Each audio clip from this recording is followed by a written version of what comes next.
We turn now to Bill Barr, who served as former president's attorney general until he resigned following the 2020 election. Bill, it's good to see you. Good to see you. Last time you were on the show, you said, quote, "The January 6th case will be a hard case to make because of First Amendment interest," unquote. Having read the indictment, is that still your view? Well, it's certainly a challenging case, but I don't think it runs afoul of the First Amendment. And there's a lot of confusion about this out there. Maybe I can crystallize it.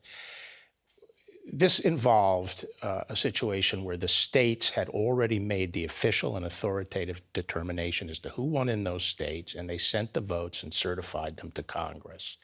The allegation, essentially, by the government is that at that point, the president conspired, entered into a plan, a scheme that involved a lot of deceit, the object of which was to erase those votes, to nullify those lawful votes. To disenfranchise people. Right.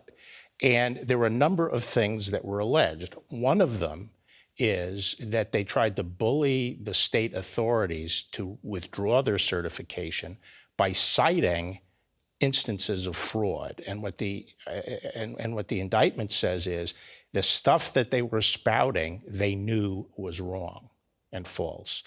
This is not a question of what his subjective idea was as to whether he won or lost. They're saying what you were saying consistently, the stuff you were spouting, you knew was wrong.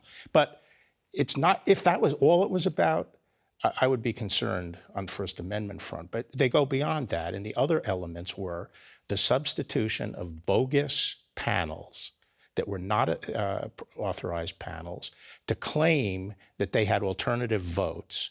And then they and that was clearly wrong, and the certifications they signed were false. But then pressuring the vice president to use that as a pretext to adopt the Trump votes and reject the Biden votes, or even to delay it. It really doesn't matter whether it's to delay it or to adopt it or to send it to the House of Representatives. You have to remember, a conspiracy crime is completed at the time it's agreed to and the first steps are taken. That's it. That's when the crime is complete. From a prosecutor's point of view, is this a case you would have brought? Well, from a prosecutor's standpoint, I think it's a legitimate case. But from an attorney general's point of view? But I think there are other considerations, and I would have taken those into account. But I've also said consistently, really the Rubicon was passed here when Attorney General Garland picked Smith, because the kinds of decisions, the kinds of judgments that would say don't bring the case or really have to be made by the Attorney General. And he picked a prosecutor, and I think at that point the decision was, if there's a case, we're going to bring it. That's when the Rubicon was passed. Were you interviewed by the special counsel? I'm not going to get into any discussion. Would you appear as a witness if called? Of course. Could you describe your interactions with the president on this question about whether or not he won or lost and what you told him?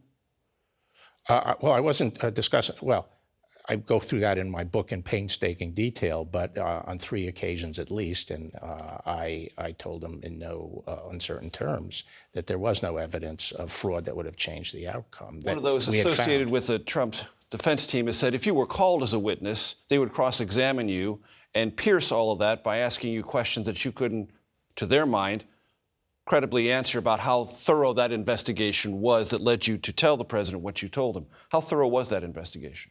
Well, I think it satisfied us that there was no basis for concluding that there had been fraud in those instances. Some of them were obvious, okay? One that he keeps on repeating is, that there were more people voted than absentee ballots that were requested, and that was mixing apples and oranges. And once that was explained to him, we should have heard no more about that. Others required further investigation, interviews, and so forth, and those were done. I want to get your thoughts on Hunter Biden. On December 21st, your last day, or nearly your last day in 2020 in the role of Attorney General, you said, "I think it's being handled responsibly and professionally currently with the department." This is the Hunter Biden investigation. "And to this point, I have seen no reason to appoint a special counsel." Do you believe a special counsel should be appointed now on the Hunter Biden matter, and do you regret not appointing one then? No, because the No, which to which? Should one be appointed now? No.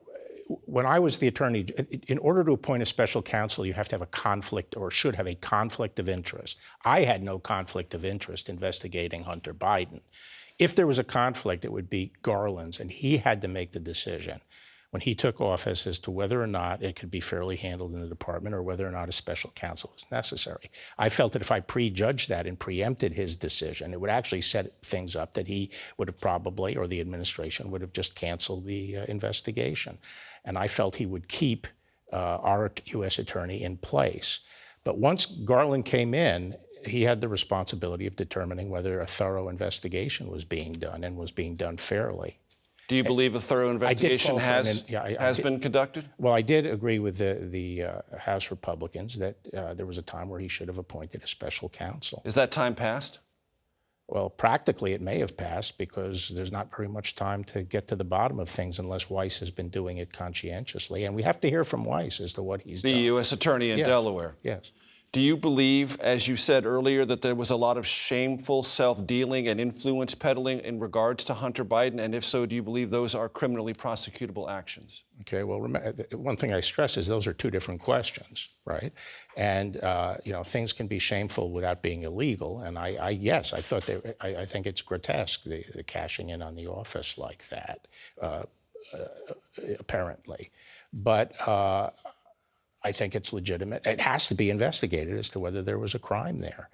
And that's one of the things I'm concerned about, is that it was thoroughly investigated after I left. You're concerned still whether or not it was thoroughly investigated? I don't know. I would like to hear about it. I mean, some of the whistleblowers raised concerns in my mind. There's reasons, before the election, there were reasons to defer certain investigative steps under Justice Department policy. But after the election, I don't see reasons for deferring investigative steps.